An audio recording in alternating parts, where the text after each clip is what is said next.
جنگ لڑی جا رہی ہے وہ کورٹ روم نمبر 1 میں ہے.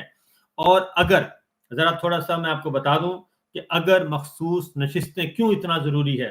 مخصوص نشستیں فارم 45 فارم 47 جعلی نتیجے تیار کیے گئے اور بلے کا نشان چھینا گیا. پاکستان تحریک انصاف کو باہر رکھا گیا. جسٹس اطہر من اللہ صاحب کا نوٹ آ چکا ہے اور باقی بھی. جمعرات کو فیصلہ ہونا تھا. جمعرات کو فیصلہ ہونا تھا اور جمعرات کو فیصلہ اس لیے نہیں ہو سکا کہ نمبرز پورے نہیں تھے قاضی صاحب کے پاس. کیونکہ 13 ممبرز کا بینچ ہے. 13 ممبرز میں سے 7 ایک طرف اور 6 ایک طرف. تو قاضی صاحب کو 7 ممبرز اویلیبل اس دن نہیں تھے. اگر قاضی صاحب کو 6 اور ججز کی حمایت حاصل ہوتی تو جمعرات کو انہوں نے فیصلہ سنا دینا تھا. قاضی صاحب کی خواہش کیا ہے؟ قاضی صاحب کا ٹارگٹ کیا ہے؟ قاضی صاحب کا گول کیا ہے؟ کیا اچیو کرنا چاہتے ہیں؟ قاضی صاحب کو ایک لالی پاپ دیا ہوا ہے. قاضی صاحب کو کہا ہوا ہے کہ جناب یہ مخصوص نشستیں جو ہیں یہ آپ ہمیں دے دیں. یعنی کہ Noon league, peoples party, M Q M, ان جو اس وقت جن پہ آلریڈی مینڈیٹ چور ہیں ان کے حوالے کر دیں. یہ مخصوص نشستیں ان کو دے دیں گے تو ان کے پاس ہو جائے گی 2/3 اکثریت. 2/3 اکثریت ان کو ہو جائے گی تو اس کے بعد ایک امینڈمنٹ کرنی ہے. بہت ساری امینڈمنٹ کرنا چاہ رہے ہیں لیکن ایک امینڈمنٹ قاضی صاحب کے لیے ہے. اور وہ قاضی صاحب کے لیے امینڈمنٹ یہ ہے کہ آپ کو ہم ایکسٹینشن دے دیں گے. اس کو ایکسٹینشن کا نام نہیں دیں گے، آئین میں ترمیم کریں گے. آئین میں ترمیم کر کے آپ کے جو چیف جسٹس کا عہدہ ہے اس کو ٹینیور پوسٹ کر دیں گے 3 سال کے لیے. 3 سال کے لیے آپ کا ٹینیور کر دیں گے. تو اس طریقے سے آپ نے اکتوبر میں ریٹائر ہونا ہے. یعنی یہ جولائی شروع ہو گیا، جولائی، اگست، سپٹمبر، 3.5 مہینے بعد قاضی صاحب نے ریٹائر ہونا ہے. تو قاضی صاحب کو کہا جا رہا ہے کہ آپ یہ سیٹیں ہمیں دے دیں. آپ اپنے ساتھی ججز کو ملائیں، اپنے ساتھ جیسے تیسے کر کے ملائیں، ان کو اپنے ساتھ ملائیں، اپنا ہم نوا ہم خیال بنائیں. ہم بھی کوشش کر رہے ہیں، آپ بھی کوشش کریں. آپ چونکہ اندر بیٹھے ہیں، ہم باہر ہیں. ہم ڈائریکٹ کریں گے تو ایکسپوز ہو جائیں گے. آپ ذرا اپنے طور پہ کریں. آپ جو بھی ہے آپ کے پاس اٹارنی ہے، آپ کریں. تو کر کے آپ یہ ہمیں کر دیں گے تو ہم امینڈمنٹ کریں گے. امینڈمنٹ کر کے آپ کی میعاد بڑھا دیں گے. چیف جسٹس کے عہدے کی میعاد 3 سال بھی کر سکتے ہیں، 4 سال بھی کر سکتے ہیں. جیسے کہ آرمی چیف کا ٹینیور ہے، جیسے کہ وزیر اعظم کا ہے، جیسے کہ صدر مملکت کا ہے. تو ہم آپ کو بھی ٹینیور پوسٹ کر دیں گے. اگر آپ کر دیتے ہیں تو آپ نے اکتوبر کے بجائے پھر آپ ریٹائر ہوں گے 2 سال بعد. اگر ہم آپ کو 3 سال کی کر دیتے ہیں تو 2 سال بعد، اور 4 سال کر دیتے ہیں تو آپ کو 3 سال اور مل جائیں گے. تو پھر ہم مل کر کھیلیں گے. تو یہ قاضی صاحب کو بتا دیا گیا ہے. اور قاضی صاحب کو یہ کسی اور نے نہیں بتایا. یہ مبینہ طور پر یہ اس میٹنگ کی بات ہو رہی ہے، جوڈیشل کمیشن کی جو میٹنگ ہو رہی تھی اس میں لا منسٹر بھی تھے، اس میں اٹارنی جنرل بھی تھے. اس میٹنگ کی بات ہو رہی ہے جو اچانک اجلاس منسوخ کر دیا گیا. اب قاضی صاحب کو بہت زیادہ اٹریکشن نظر آ رہی ہے. تو سب سے پہلے تو یہ سارا کام اس طریقے سے انہوں نے کرنا ہے کہ کل، کیونکہ کل اب دوبارہ کچھ دیر کے بعد یعنی کہ منڈے کو یہ سارے کا سارا میدان سجے گا، دوبارہ بیٹھیں گے. تو یہ ٹاسک دے دیا گیا. اب جمعرات سے یہ کیس آف ہے. جمعرات سے لے کر جمعہ، ہفتہ، اتوار، ان 3 دنوں میں بہت ساری ملاقاتیں ہوئی ہیں. بہت ساری ملاقاتیں ہوئی ہیں، بہت ساری پیغام رسانی ہوئی ہے. اور اس پیغام رسانی اور اس ملاقاتوں کے نتیجے میں اب یہ گمان کیا جا رہا ہے کہ قاضی صاحب میجورٹی حاصل کر پائیں گے. قاضی صاحب میجورٹی حاصل کر پائیں گے. لیکن میں جو اصل بات، کیونکہ اس وقت قاضی صاحب کے ساتھ ساتھ فوکس کیا ہے؟ قاضی ایک لالی پاپ دے رہے ہیں قاضی صاحب کو، مینڈیٹ چور جنہوں نے مینڈیٹ چوری کیا ہے وہ سہولت، وہ قاضی صاحب کو ایک انسینٹیو دے رہے ہیں. ایک قاضی صاحب ادھر سے بیٹھ کے ان کو بتا رہے ہیں کچھ چیزیں. ان کو یہ کیا بتا رہے ہیں؟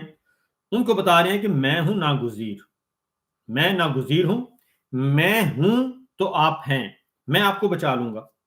फॉर्म 45, फॉर्म 47 मैं बचा लूंगा, और मुझे जाहिर है मैं बचा लूंगा आपको, ये मुबैना तौर पर ये मुझे एक राजदान जो है वो, उन्होंने कहा जी बचा लूंगा। कैसे बचाएंगे? उन्होंने कहा जी असल में जस्टिस मंसूर अली शाह साहब जो हैं, ये अगर आ गए तो फिर आपके पल्ले कुछ नहीं रहना, क्योंकि ये तो 3.5 साल के लिए हैं, और 3.5 साल के लिए लंबा टेन्योर है।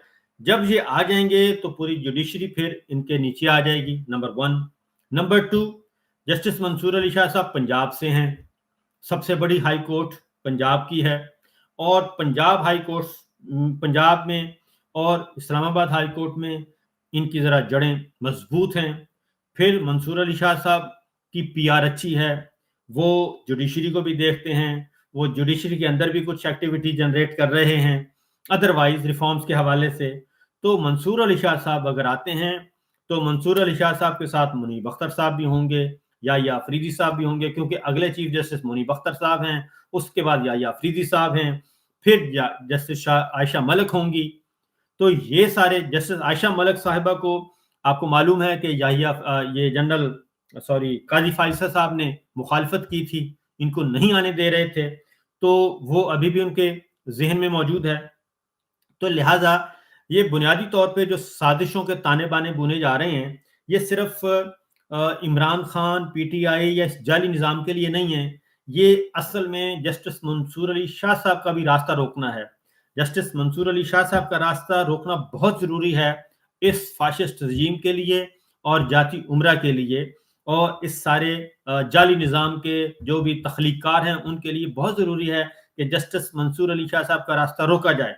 जब वो लाहौर हाई कोर्ट के चीफ जस्टिस थे, जस्टिस मंसूर अली शाह साहब, उस वक्त भी वो बड़े स्ट्रॉन्ग थे, बड़े तगड़े फैसले देते थे और जानदार बात करते हैं। आपने हियरिंग भी सुनी होगी, इसमें बताने की जरूरत नहीं है, आप हियरिंग सुने मखसूस नशिस्तों में, तो उसमें जस्टिस मंसूर अली शाह साहब सवाल करते हैं, जस्टिस मुनीब अख्तर साहब सवाल करते हैं, याहिया अफरीदी साहब करते हैं, अतर मिनल्ला साहब करते हैं, आयशा मलिक साहब बड़े पिन पॉइंट करके क्वेश्चन कर रहे होते हैं, और वो ओपन माइंड के साथ कर रहे होते हैं। ऐसा नहीं होता कि वो इसको सपोर्ट कर रहे हैं और इसको स्नब कर रहे हैं, नहीं, वो ओपन माइंड के साथ, खुले जहन के साथ सवालात कर रहे होते हैं कि हमें ये चीजें समझाएं।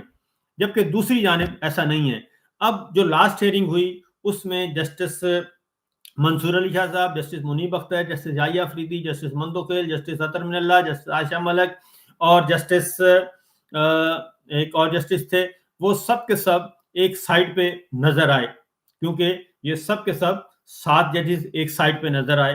तो जस्टिस काजी फाइसा साहब के पास वो सपोर्ट हमें नजर नहीं आई, और वो सपोर्ट अगर नजर आती, क्योंकि वो देखते रहते हैं, और इसीलिए उन्होंने यकदम, आप अगर जुमेरात को चले जाएं तो अगर चाहते तो वो उस दिन केस खत्म कर सकते थे, 1:30 बजे, आई थिंक 1:30 पे या 1:32 पे। उन्होंने कहा अच्छा चलें ठीक है जी, इसको हम अब यहाँ पे समअप करते हैं, तो इस तरह करते हैं, फिर हम मंडे को करते हैं। वो चाहते थे जुमे को भी कर सकते थे, क्योंकि अर्जेंट, क्योंकि उन्होंने जब आए थे काजी साहब, आपको मैं रिकॉल करवाता हूँ, जाके देख लीजिएगा, जब आए हैं तो उन्होंने कहा जी मैंने बहुत सारे, हमारे पास केसेस पड़े हैं, पब्लिक डिस्टर्ब हो रही है, उनके मफादात कंप्रोमाइज हो रहे हैं, हमने सिर्फ यही केस तो नहीं सुनना, इसका मैंने हर सूरत में आज फैसला करना है, बस अब इसको आज हमने खत्म करना है। ये पिछली 3 तारीखों से कह रहे हैं, लेकिन हर तारीख पे वो अचानक निकल जाते हैं। एक दिन तो आपने देखा होगा 3 सेशन किए, पिछली हियरिंग पे तो 2 किए जुमेरात को, उससे पिछली हियरिंग पे मेरा ख्याल है 3 सेशन किए, 3 ब्रेक्स आई, और 3 ब्रेक्स में होता क्या है, 3 ब्रेक्स में जो ब्रेक लेते हैं तो वो काजी साहब जो है ना वो खुसर खुसर करते हैं तो उन्होंने जरा वो स्मेल करते हैं कि भाई क्या चल रहा है, पल्स लें, जरा जजेस की पल्स लें, तो पता चलता है कि नहीं, बात नहीं बनी, फिर वापस आते हैं, फिर अगला सेशन, फिर ये सारी जो ब्रेक्स हैं, ब्रेक्स में बहुत कुछ होता है, इसमें पल्स ली जाती है, उसमें मैनूवरिंग की जाती है और मैनिपुलेट किया जाता है, ये सारा कुछ राजी किया जाता है, ये सारा कुछ किया जाता है। तो क्योंकि ये बहुत बड़ा केस है, ये बात ज़हन में रखिएगा कि ये जो मखसूस नशिस्तों वाला केस है, ये आम केस नहीं है, ये पूरी की पूरी इस वक्त जो रजीम चेंज के बाद 9 और 10 अप्रैल को रजीम चेंज हुआ, उसके बाद सबसे इंपॉर्टेंट केस ये बन चुका है, और इसी पे इन्हिसार है فاشسٹ رجیم کا، اسی پہ انحصار ہے مینڈیٹ چوروں کا، اسی پہ انحصار ہے قاضی صاحب کا، اسی ایک کیس پہ انحصار ہے.